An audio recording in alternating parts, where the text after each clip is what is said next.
그 단락에서 하나님의 거룩하심과 그의 뜻입니다. 여기 인용한 성경 구절을 같이 한 목소리로 읽겠습니다. 시작.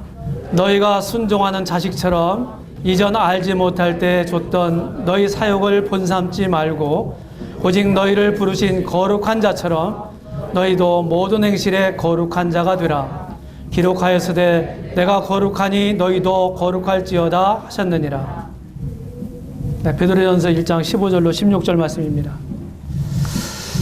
제가 지금 여러분들에게 말하고자 하는 포인트가 있죠. 하나님의 뜻은 하나님의 속성과 긴밀한 연관이 있다 하는 거예요. 하나님 거룩한 분이지 않습니까? 그렇죠? 하나님 거룩하니까 하나님 당신의 사람들에게도 거룩을 요구하시는 거예요. 여기 보세요. 오직 너희를 부르신 자처럼 너희도 모든 행실에 거룩한 자가 되라.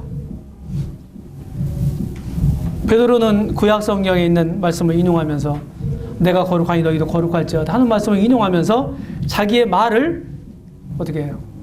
변증하고 있는 것입니다. 우리가 거룩해야 돼요. 어떻게 거룩할 수 있을까요? 하나님의 거룩성은 아까 설명을 한 것처럼 이렇게 나타납니다. 의라고 하는 말이 무슨 말일까요? 의의 반대말이 무슨 말이에요? 응? 악은 이제 죄의 반대, 죄악이라고 그러죠? 그렇죠? 죄악, 선악. 그 다음에 의의 반대말은 뭐겠어요? 네, 죄죠, 죄. 이건 오를 의자고, 네. 절대 하나님은 죄를 지으실 수 없는 분이다. 네. 이런 말이에요. 그 다음에 하나님은 공의로우세요. 공의로우시다. 이 말은 무슨 말이냐면은 어떤 일을 처리하실 때 아주 공평하게 마치 천국은 기울지 않도록 아주 공평하게 하신단 말이에요.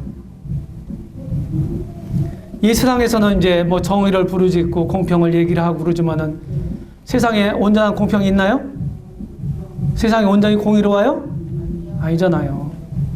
뭐 죄 짓는 사람이 더 잘 되는 것 같고, 사람들 앞에서 아부 잘하는 사람들이 잘 나가는 것 같고, 그렇잖아요. 하나님 앞에는 그런 게 안 통한다 이 말입니다. 그런 속담도 있잖아요. 뭐 손가락은 안으로 굽는다. 아무리 저나 여러분들이 막 공평하게 이렇게 하려고 해도 온전하게 벗어날 수는 없어요. 생판 모르는 사람보다 알고 있는 사람에게 마음이 더 기울어질 수도 있는 거고, 당연하잖아요. 교회에서도 어떤 일이 생겼을 때요, 그럴 수 있어요. 그래서 할 수 있는 대로 이제 저는 이제 한 지역교회 리더로서 이제 생각하는 게 뭐냐면은, 친인척인 분들은 부정적인 일이 생겼단 말이에요. 그럼 친인척 되는 분들은 거기에 대해서 사실은 멘트를 하면 안 돼요. 그냥 기도하고 노코멘트 해야죠. 공평하게 처리가 되도록, 무슨 뭐 말로 그냥 압력을 가한다든지 또 뭐 징계를 하는 일이 생겼다. 그러면은 뭐 그 징계 수위를 또 부탁한다든지 이런 것들은 좋은 게 아니거든요. 이런 공의를 굽게 하는 일이 되는 거거든요. 사람들은 그렇게 한단 말이죠. 근데 하나님은 그러실 수 없어요. 그러면 하나님이 공의로우시다 하는 말에 대해서 우리가 이런 속성을 생각하면서 여러분들이 어떤 생각이 들어요? 의안이 되지 않습니까? 어떤 의안이 돼요? 지금 내가 이런 마음을 가지고 이런 진실된 바른 동기로부터 내가 이런 일을 하고 있는데 사람들이 안 알아줄 수도 있죠. 못 알아줄 수도 있죠. 그렇죠? 하나님 아신단 말이에요. 반드시 그날에 이런 것들이 공평하게 다 드러나게 되고 평가가 될 거란 말이에요. 그러니까 우리는 어떻게 해요? 사람들에게 인정받으려고 무엇인가를 하려고 하는 게 아니라 하나님 앞에서 하는 거예요. 이게 바른 마음 태도라고요. 우리가 무엇인가를 할 때 가장 먼저 어디로부터 시작됩니까? 여러분들이 액션을 취하려고 할 때 가장 먼저 어디로부터 와요? 생각에서부터 오죠.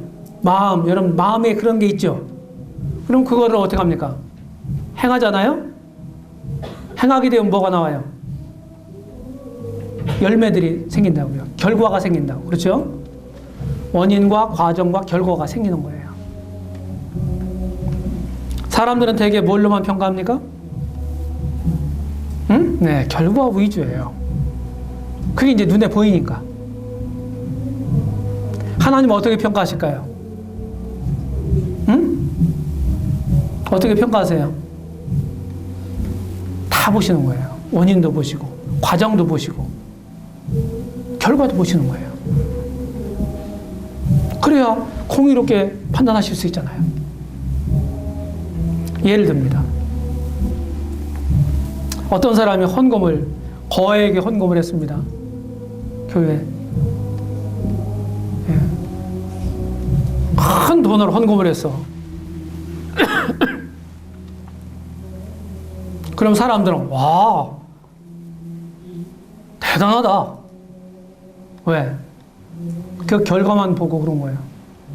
근데 그 돈이 다른 사람들 걸 훔쳐가지고 그렇게 드렸다고 하면 어떻게 생각할까요? 훔친 도둑질하는 사람이 이렇게 드리지도 않겠지만은 예를 든다면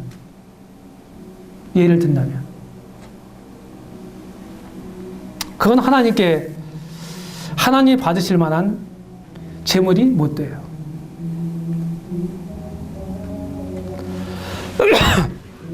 우리가 교회에서 무슨 일을 한단 말이죠? 그래서 내가 다른 사람들에게 인정받고, 나를 더 높이고, 나타내고, 그러기 위해서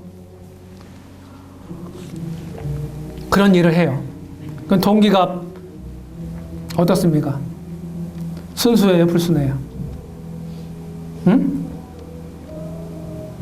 불순하잖아요.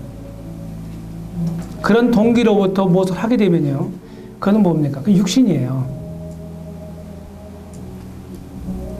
성령을 따라 드리는 게 아니라고요. 하나님 받으실 만한 봉사가 못 된단 말이에요.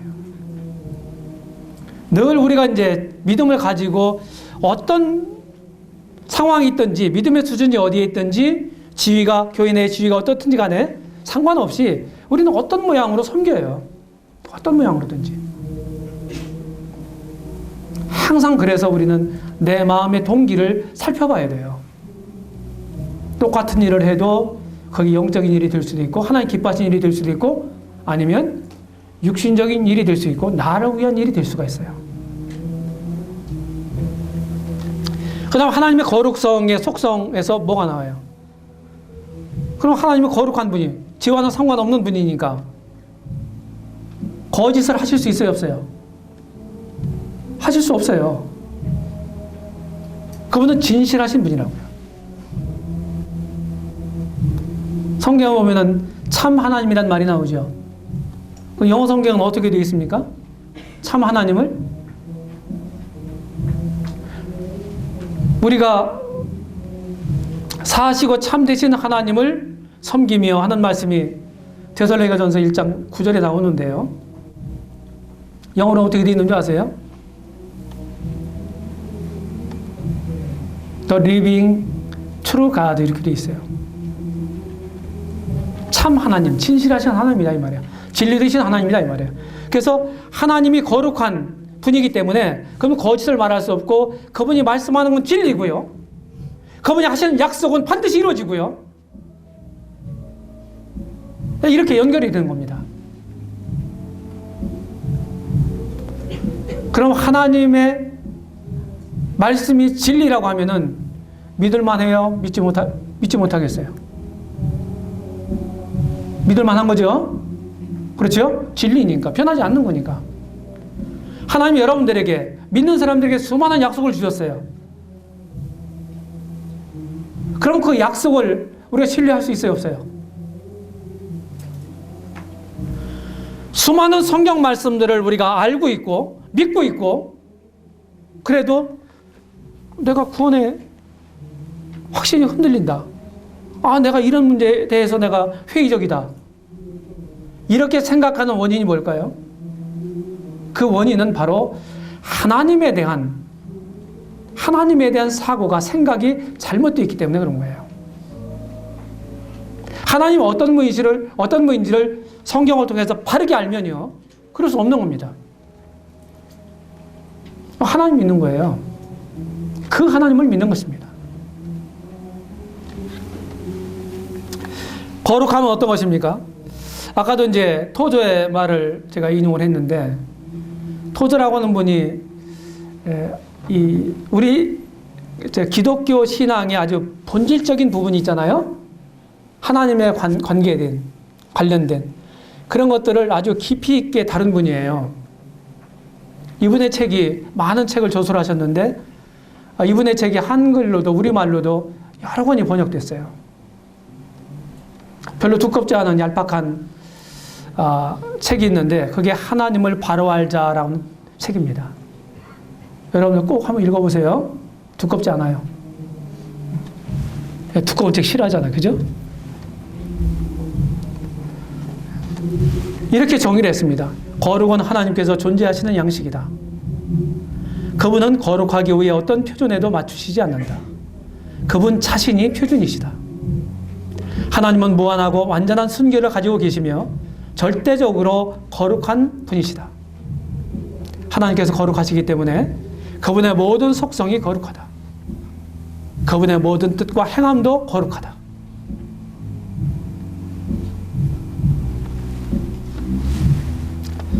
왜 거룩함이 중요합니까? 우리나라에도 많은 법이 있잖아요. 그렇죠? 법이 있죠? 이 법이 사실은 어디로부터 나온지 아세요? 근원은 하나님입니다. 하나님이 노아 홍수 후에요, 방주에서 나온 노아에게 약속을 주셨어요. 그걸 보고 이제 노아 언약이라고 부릅니다. 거기에 보면은 한 원리를 주시는데, 무릇 사람이 다른 사람의 피를 흘리면 그 사람의 피도 흘릴지라. 이게 무슨 얘기냐면,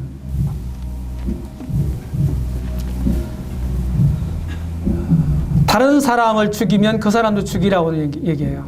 그럼 어떻게 죽여요? 살인자를 어떻게 처형합니까? 법에 의해서죠. 그렇죠?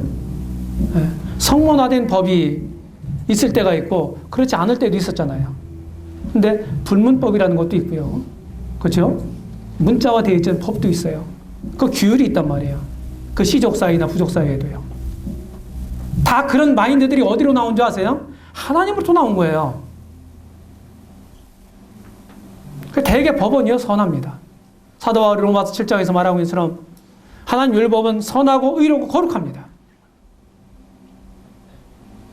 그래서 선을 계속해서 조장하고 격려하고, 그리고 악을 응징하고 제한하는 거예요.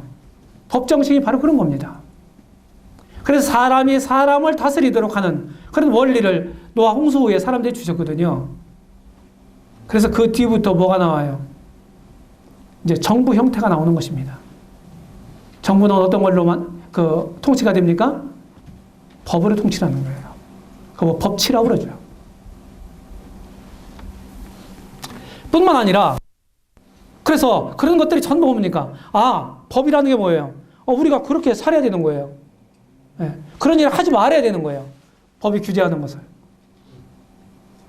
도덕적 표준이 되는 거예요. 이게 하나님의 거룩함으로부터 나온 것입니다. 그러니까 하나님은 명료하게 내가 거룩하니 너희도 거룩해라, 이렇게 말씀하는 것입니다. 그럼 저와 여러분들이 어떻게 거룩할 수 있어요?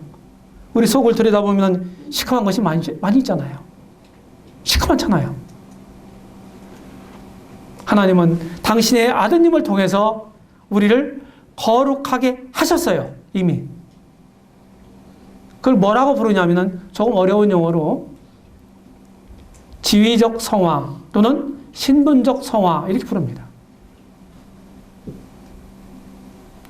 이 히브리서 10장 10절에 보게 되면은 그리스도께서 단번에 자신의 몸을 들이심으로 우리가 거룩함을 얻었노라 이렇게 얘기를 했어요. 얻었노라. 하나님 보시기에 우리는 신분상 거룩한 사람들이 된 거예요. 의로운 사람이 된 겁니다. 그래서 하나님이 그 주신 신분으로 천국에 갈 수 있는 자격을 얻은 거예요. 내가 무엇인가를 열심히 섬겨서가 아니라, 내가 훌륭한 사람이 돼서 그런 게 아니라, 그리고 거룩한 사람이 됐기 때문에 어떻게 살아야 돼요? 거룩한 사람답게 사는 것이 우리 책임이죠. 맞아요? 에베소서 5장에 보게 되면은 너희가 전에는 어두움이더니 이제는 빛이라, 주 안에서 빛이라, 빛의 자녀들처럼 행하라 그랬어요. 너희들 노력해서 빛이 되라, 빛의 자녀가 되라, 노력해서 이렇게 말씀한 게 아니고 이미 빛의 자녀가 됐기 때문에 빛의 자녀처럼 살아라는 거예요. 성경 언제나 이렇게 말씀합니다. 여러분들이 부모의 자녀로 태어났죠. 아들, 딸로. 맞아요? 그런 여러분들의 부모에게 불명예를 끼치지 않으려면 어떻게 돼요? 여러분들 부모의 아들과 딸답게 살아야 되죠. 맞습니까? 예전에 왕자로 태어났다고요. 네. 왕의 아들로, 왕의 딸로 태어났어. 네. 그러면 내가 그 왕의 아들과 왕의 딸, 왕자와 공주로 태어난 데 있어서 내가 할 역할이 뭔가요? 있어요, 없어요? 있어요, 없어요? 0.1%도 있어요, 없어요? 없어요. 그래서 내가 태어나는 건요, 나 의지하고는 내 의지하고는 상관이 없는 거예요. 그래서 내가 태어났다. 제가 1956년생인데 내가 1956년에 태어났다. 영어로 어떻게 표현하나요? 우리 누가 얘기할까요? 우리 학생 한번 얘기해봐요. 나는 1956년에 태어났다. In 1956 이렇게 하죠. 그죠? I was born in 1956 이렇게 한단 말이에요. 맞죠? 수동태예요. 뭘 말해주고 있는 거예요? 내가 행위자가 아닌 거예요. 우리가 전부 그 엄청난 천국행 티켓을 거머쥔 게요, 우리 노력이나 우리가 어떤 무엇인가를 이루어서가 아니에요. 우리 성과물이 아니라고요. 하나님 준 은혜예요. 거룩하게 됐어요. 하나님은 조금도 악을 참아보지 못하시는 분이거든요. 내가 결단코 죄를 면제하지 않는다고 말씀하셨어요. 그럼 그 죄투성인 우리들이 하나님의 그 거룩한 나라에 가서 함께 거하고 그 하늘 복락을 함께 누리고 이렇게 하나님 원하시는데 할 수 있는 방법이 뭐예요? 죄를 없애야 되잖아요. 사랑하는 아드님을 희생시켜서 그 일을 이루어 놓으셨단 말이에요. 그래서 내가 믿을 때 주어진 완전한 그 신분으로 천국에 가는 거예요. 그리고 믿은 뒤에 우리가 어떻게 살았느냐 하는 거잖아요. 우리 삶, 우리 생활, 그 부분은 천국 가고 안 가고 하는 문제가 아니라 상을 받고 못 받고 많이 받고 적게 받고 하는 문제와 관련이 있는 거예요.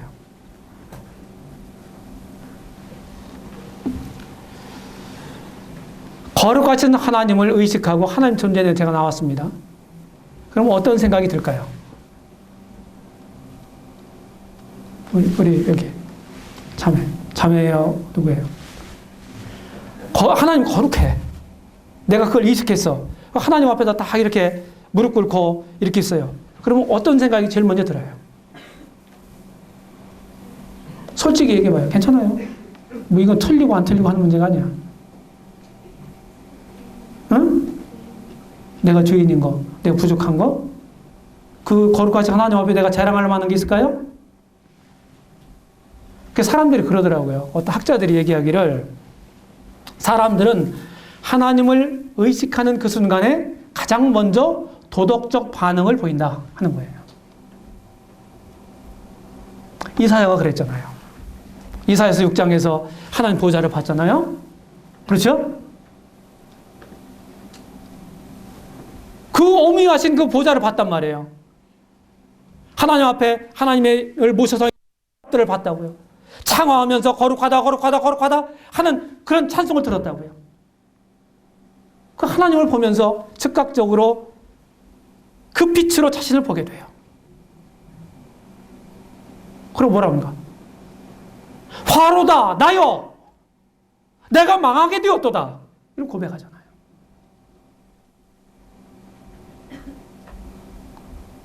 하나님을 바로 인식하는 그 순간에 그 하나님 앞에서 교만할 수 없어요. 자랑할 수 없어요. 까불 수 없다고요.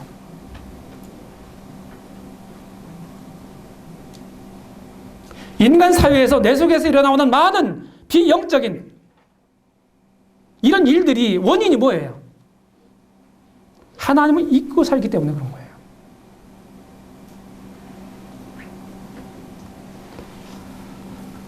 하나님을 바르게 의식하는 순간에, 인식하는 순간에 내 짖는 목을 풀 수가 있어요.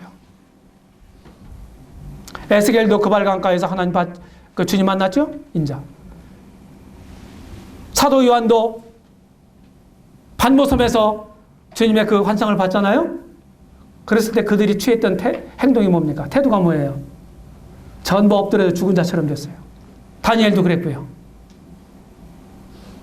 거기서 고개 꼿꼿하게 쳐들고 있을 수 없어요.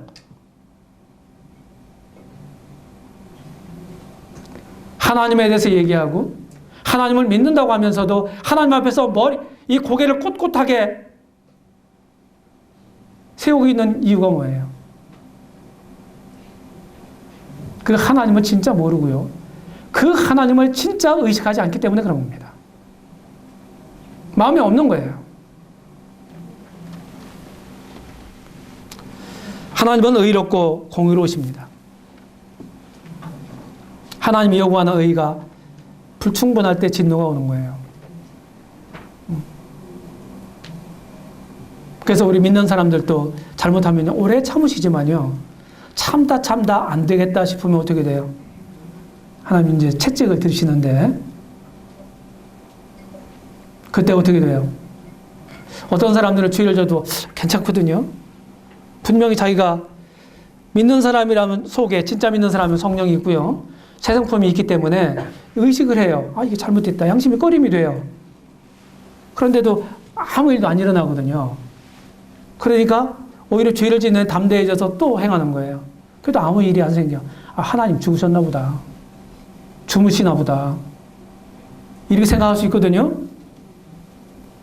근데 하나님이요. 여러분들에게 회개할 기회를 주고 계신 겁니다. 기다리고 계신 거예요. 참으시고 계신 거예요. 근데 그것도 이제 한계가 있는 거거든요. 하나님이 이제 채찍을 드시면요. 여러분들은 이제 아야 소리를 해야 되는 거예요. 그래서 가장 좋은 방법이 뭐냐면 징계라고 하는 게요. 세 가지가 있어요. 징계가. 자기 스스로 하는 징계가 있어요. 이게 제일 좋은 겁니다. 날마다 하나님의 말씀의 거울에 비추어서 나를 보는 거예요.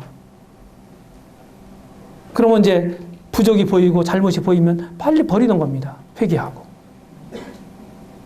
이게 지혜로운 사람이에요. 그런데 이제 그렇게 않는단 말이죠. 영적인 일을 등한히 하고 그렇게 행하다 보면은 이제 교회적인 문제까지 비화가 될 수 있죠. 내 개인의 문제를 넘어서. 맞아요? 그러면 이제 교회에서 그 문제를 다뤄요. 그러면 이 사람이 회개하지도 않고 그냥 어떻게 합니까? 교만해져 가지고서 막 그 징계를 그렇게 인도하고 안내했던 일꾼들을 비난하고 불평하고 그런 사람 있어 없어요? 그런 사람들 있단 말이에요. 그럼 어떡합니까? 뭐 교회가 무슨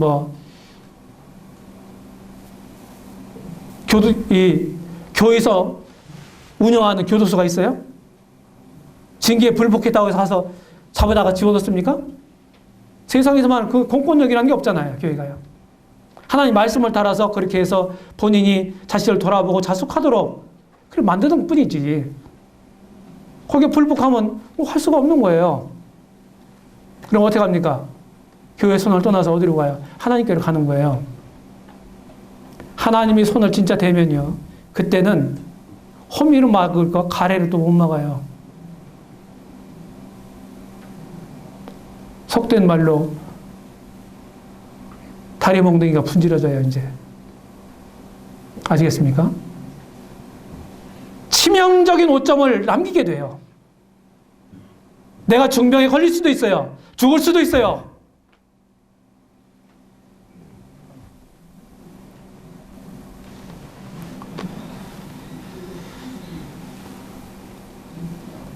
하나님이 비도덕적인 것들에 대해서 진노하십니다. 노하신다고요. 그런 것들에 대해서 우리가 무시하게 되면 어떻게 돼요? 하나님의 심판을 불러오는 겁니다. 로마서 1장에 보게 되면 하나님의 복음에 대해 다루고 있잖아요. 로마서가요. 그렇죠? 복음에 뭐가 나타나 있어요? 하나님의 의가 나타났다 했다고 그랬어요. 의가 나타났다. 복음은 모든 믿는 자들에게 뭐가 된다 그랬어요? 하나님의 능력이 된다 그랬어요. 또 1장 18절에 보게 되면은 복음에는 뭐가 있어요? 하나님의 진노가 불의를 쫓는 모든 사람들에게 나타난다 그랬어요. 하나님 복음에는 하나님의 의, 하나님의 능력, 하나님의 진노가 나타나 있어요. 요한복음 3장 16절 암송합니다. 시작. 하나님이 세상을 이처럼 사랑하사 독생자를 주셨으니 이는 저를 믿는 자마다 멸망치 않고 영생을 얻게 하려 하십니다. 이게 성경, 신구약 성경 전체 대표적인 구절이라고 그러는데요. 거기에 보면은 긍정적인 면, 부정적인 면이 나타나 있어요. 그렇죠? 하나님이 주신, 나를 사랑해 주신 하나님의 독생자 예수 그리스도를 믿으면 뭐 한다고 그랬어요? 주신 이유가 뭐라고 그랬어요? 영생을 얻게 하려고. 독생자를 주셨으니 이는 저를 믿는 자마다 멸망치 않고 영생을 얻게 하려 하십니다. 그 말 한번 뒤집어 보세요. 그럼 무슨 말입니까? 독생자를 주셨는데 그분을 거절하고 그분을 믿지 않으면 뭐 한다고 그래요? 뭐 한다고요? 멸망한다는 얘기예요. 그게 하나님 진노예요. 예수님을 믿으면, 믿기만 하면 그 믿음이 능력이 돼서 나를 구원하는 능력이 되는 것이고, 불신하고 거절하면 하나님 진노를 받게 되는 거예요. 그래서 우리가 이제 은혜의 복음을 편만하게 듣고 전하고 있는 이 시대에 우리가 간과할 수 있는 이 부분이 뭐냐면요. 하나님이 거룩하심이에요. 그냥 하나님은 물에 물 탄 듯 술에 술 탄 듯 위야무야 그냥 넘어가는 분, 모든 잘못에 다 용서하신 하나님, 눈 찔끔 감아주신 하나님, 이렇게 하나님을 만홀히 여기는 이런 경향들이 없지 않나, 이런 생각이 드는 겁니다. 하나님은 공평무사하세요. 아주 공정하십니다. 예전에 유대인들에게는요, 하나님이 유대인들을 이 작은 민족을 부르셨잖아요. 이 작은 민족, 미약한 이 민족을 하나님이 드셔서 세계 열방들에게 하나님의 살아계시는 하나님을 나타내시기를 원하셨던 겁니다. 우리도 이제 그 어떤 진짜 능력, 객관적으로 볼 때 아주 능력 있는 사람이 어떤 일을 했어요. 아, 그 사람 그럴만하지, 이러잖아요. 근데 가만히 생각해보니까 도저히 그런 일을 할 수 없는 사람이 그 일을 했어. 그러면 놀라잖아요. 하나님 그걸 기대하셨던 거예요. 이스라엘은 모든 열방의 샘플이었습니다. 샘플, 표본이었다고요. 그 역사의 무대에서 하나님이 이스라엘 다루셨는데 이스라엘을 다루시면요, 곧 이 사람들처럼 너희도 이렇게 다룰 거다. 이런 예시가 되는 겁니다. 그 유대인들에게는요, 유대인들을 통해 이스라엘을 통해서 하나님이 이방 국가에 하나님을 전파하기를 원하셨는데 이스라엘 사람들이 잘 못했어요. 그거를요. 교만해져가지고 우리는 택함 받은 선민이다. 이 교만해져가지고 국수주의에 빠졌습니다. 그러니까 자기들은 우월한 민족이고 자기들 민족, 유대인들 아닌 다른 이방 민족들은 좀 열등한 존재고 상 아래 개처럼 취급하고 이렇게 했단 말이에요. 이런 관념이 유대인들 마음 가운데 뿌리 박혀 있었다고요. 그러니까 하나님이 이제 예루살렘으로 시작된 이 복음이 온 유대와 사마리아와 그 유대 지경을 넘어서서 이방 세계로 퍼져가야 되는데 그 유대인들의 입술을 통해서 전해야 됐거든요. 먼저요. 초기 기독교 역사를 보게 되면. 근데 그들이 그런 편견을 가지고 있단 말이에요. 그 이방인들한테 복음 안 전하려고 하는 거죠. 그래서 사도행 10장에 보게 되면은 베드로에게 환상을 보여주시는 거예요. 이 방줄에 담긴 그들이 먹지 못할 가증한 것들을 여기는 그런 것들을 내려왔다가 잡아먹으라고 그러고 그런 환상들을 보여주잖아요. 그리고 고넬료의 초청에 의해서 가지 않습니까? 고넬료 이방인이잖아요. 그렇게 하면서 유대인 사도였던 베드로를 통해서 이방인 고넬료에게 복음을 전하심으로써 이제 이방 세계에 복음의 포문을 여셨다 하는 걸 의미하는 것입니다. 그래서 이 고정관념을 깨뜨리기 위해서 하나님 환상을 주셨던 거예요. 하나님은 공평하신 분이십니다. 유대인들만 사랑하시는 게 아니죠? 이방인도 사랑하시는 거예요. 모든 만인의 하나님이 되시는 것입니다. 하나님은 진실하신 분이시죠. 참 여기 히브리서 6장에 보게 되면은 우리가 맹세를 누구한테 해요? 응? 자기보다 낮은 사람에게 맹세합니까? 높은 사람한테 하는 겁니까? 진짜예요? 하나님보다 높은 사람이 있어요, 없어요? 높은 자가 있어요, 없어요? 없어요. 높은 자가 있기 때문에 하나님은 스스로에게 맹세하셨어요. 스스로에게. 하나님이 주신 약속이 변치 않을 것에 대해서 스스로에게 맹세하셨다고 그랬어요. 거짓말 하실 수 없으니까. 그래서 이런 말씀들을 우리가 보면서 우리에게 얼마나 많은 약속을 주셨어요. 어떤 것들은 무조건적인 약속이 있는가 하면은 어떤 것들은 조건적인 약속이 있습니다.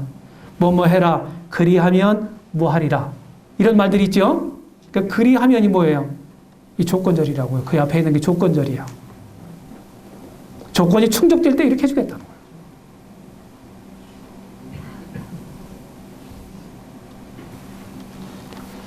마태복음 6장에서 우리 주님이 우리 입을 거 먹을 거 의식주의 문제를 얘기를 하시면서 제자들이 그런 말씀 하셨죠.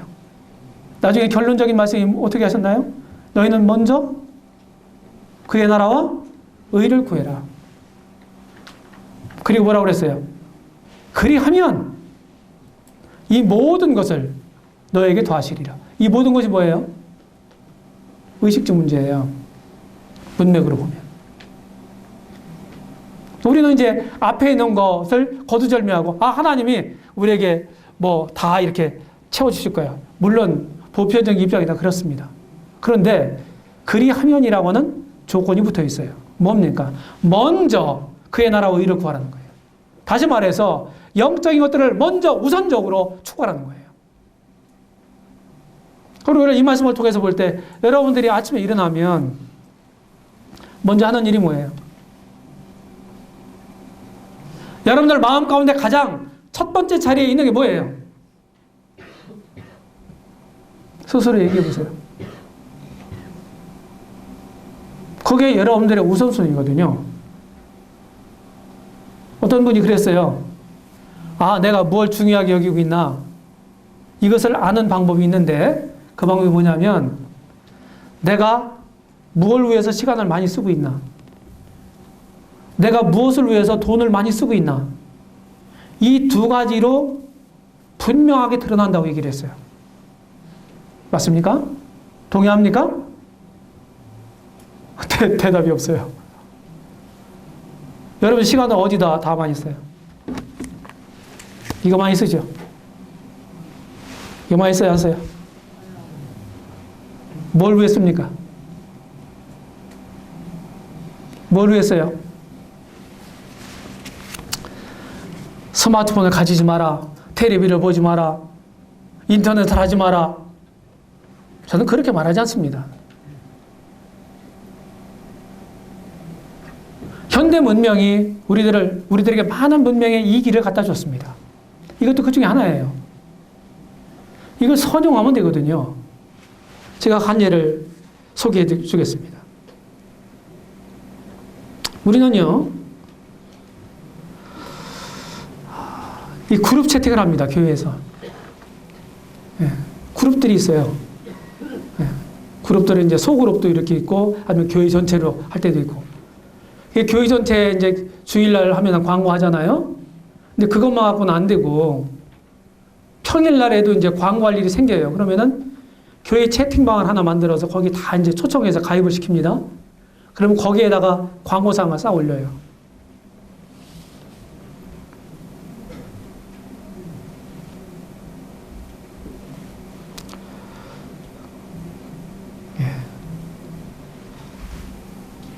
여기 보게 되면은 이제 저희 아내가 이제 어제가 20일입니까? 어제 올린 거예요.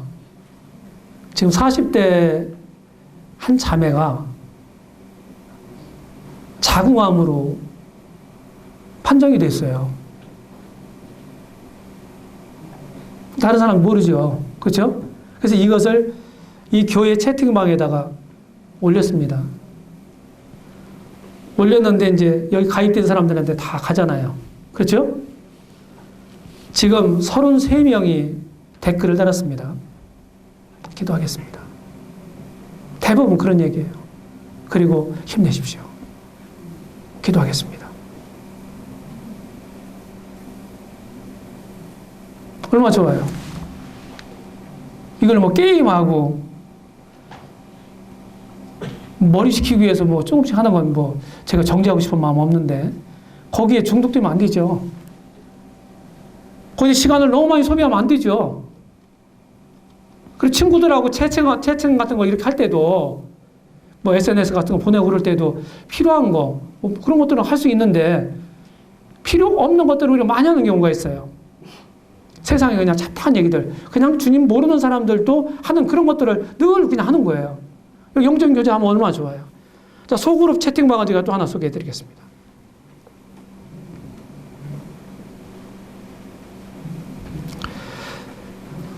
소그룹 채팅방에서 여기 그 책임되는 형제가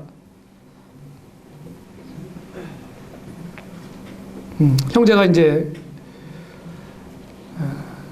올렸어요.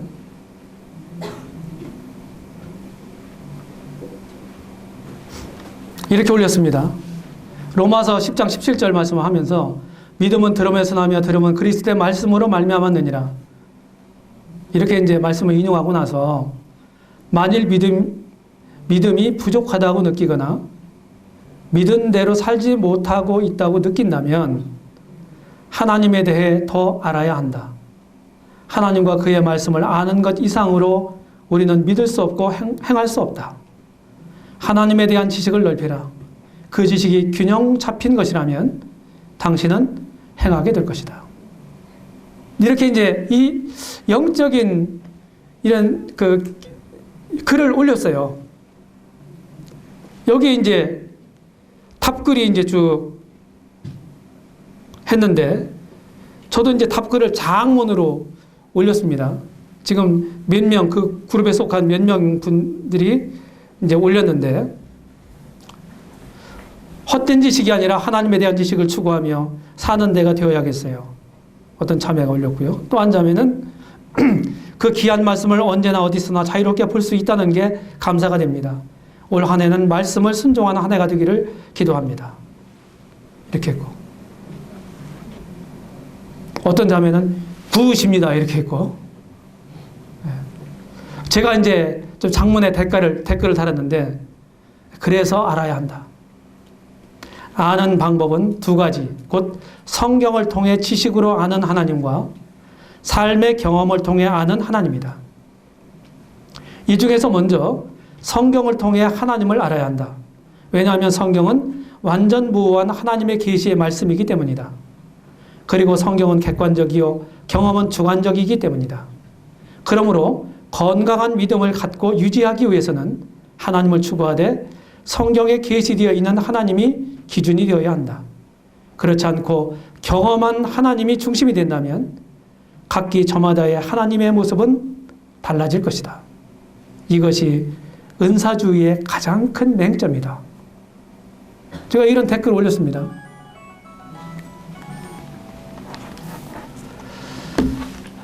그러니까 똑같은 이 스마트폰 기계를 가지고 있어도 그것을 사용하는 사람이 어떤 사람이냐에 따라 다르게 사용될 수 있는 거예요. 다른 목적으로 사용될 수 있는 거예요. 그렇죠?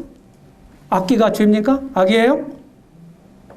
어떤 사람들은 이 악기가 악이라고 생각하는 사람들이 있어요. 그 교회에서 사용할 수가 없다. 이렇게 생각하는 사람들이 있어요. 이게 기독교 역사에서 그래서 악기파, 무악기파가 있어 왔습니다. 그럼 이건 죄도 아니고 악도 아니에요. 다니엘 3장에 보게 되면 모든 악기들이 동원돼서요, 우상 숭배하는 일에 사용됩니다. 다니엘 3장에서. 시편 150편에 보게 되면요, 모든 악기가 동원돼서 하나님을 찬양하는 데 사용되고 있어요. 중요한 건 뭐예요? 어떤 목적으로 어떤 사람이 그걸 쓰느냐, 이게 중요한 거예요. 여러분들은 어떤 사람입니까? 스마트폰을 사용하고 있는 여러분은 어떤 사람이에요?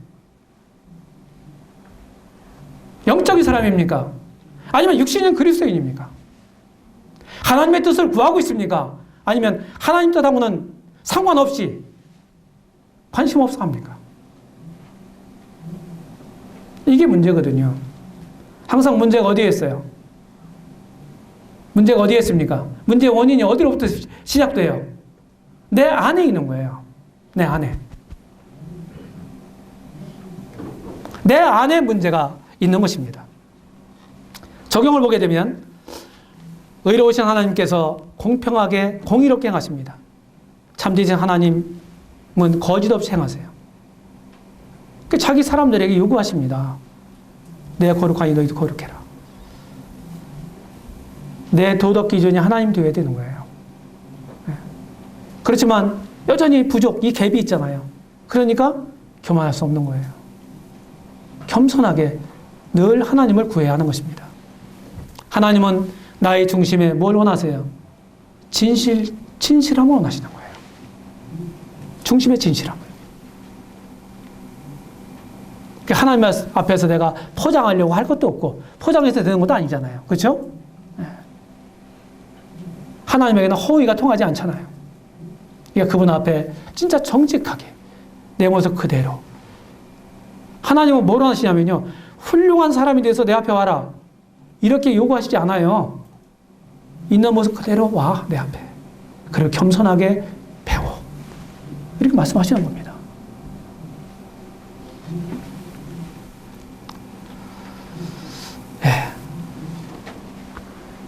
오늘 첫 번째 시간은 이제 여기까지 하겠습니다. 하나님이 어떠하심에 대해서 아는 건 굉장히 중요하다. 하나님의 그 속성과 그분의 뜻이 긴밀한 관계가 있다. 지혜로우시고 지식이 하나님, 그 하나님의 뜻이 내 뜻보다 훨씬 더 고차원적이고 우월하다. 더 나를 위하고 계신다. 이 사실을 기억하고요. 오늘은 하나님의 거룩하신 속성에 대해서 생각해 봤어요. 우리가 그 표준을 가지고 그것을 향해서 가는 것, 그리고 추구해 가는 것, 이런 것들이, 이런 마음 태도가 아주 중요합니다. 네. 기도하겠습니다. 자비로우신 아버지 하나님, 우리 귀한 형제 자매들과 함께 하나님과 하나님의 뜻을 생각해 보고 있습니다. 이런 계기를 통해서 내 신앙을 점검하고 하나님의 기뻐하시는 사람들이 되도록 인도해 주시기를 바랍니다. 우리 주 예수 그리스도의 이름으로 기도했습니다. 아멘. 네, 수고했습니다.